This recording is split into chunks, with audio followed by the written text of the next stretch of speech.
প্রিয় মদিনী চ্যানেলের দর্শকবৃন্দ, জ্বর যখন আসে তো মানুষকে ধৈর্য করাটা শিখিয়ে দেয়।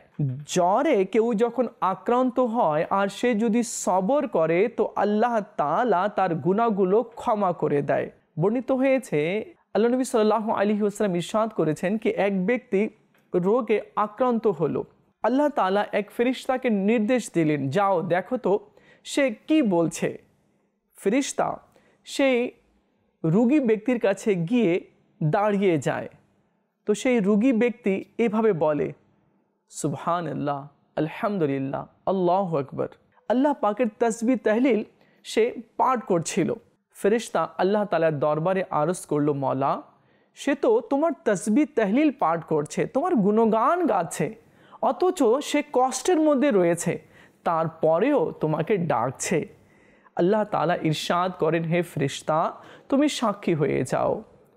যদি আমি তাকে শিফা দান করি, আরোগ্য দান করি, তাহলে পূর্বের চেয়ে ভালো রক্ত এবং মাংস তাকে আমি দান করব। আর এই অবস্থায় যদি আমি তাকে মৃত্যু দান করি তাহলে তাকে আমি জান্নাতে প্রবেশ করাবো। সুবহানাল্লাহ, সুবহানাল্লাহ।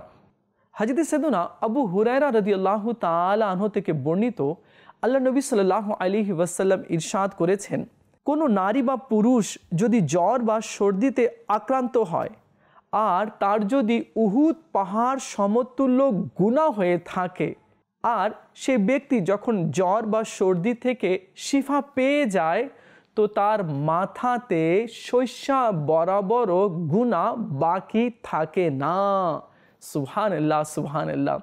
আপনারা হাদিসে কারিমা শ্রবণ করলেন, আমার নবী সাল্লাল্লাহু আলাইহি ওয়াসাল্লাম কত চমৎকার আমাদের জন্য সুসংবাদ শুনিয়ে দিয়েছেন। কারো যখন জ্বর বা সর্দি হয় তো তার যদি উহুদ পাহাড় সমতুল্য গুনাহ হয়ে থাকে তো আল্লাহ তাআলা ওই জ্বর এবং সর্দির কারণে তার উহুদ পাহাড় সমতুল্য গুনাহকে ক্ষমা করে দেয় এবং তার মাথার উপরে শৈশা বরাবরও গুনাহ বাকি থাকে না।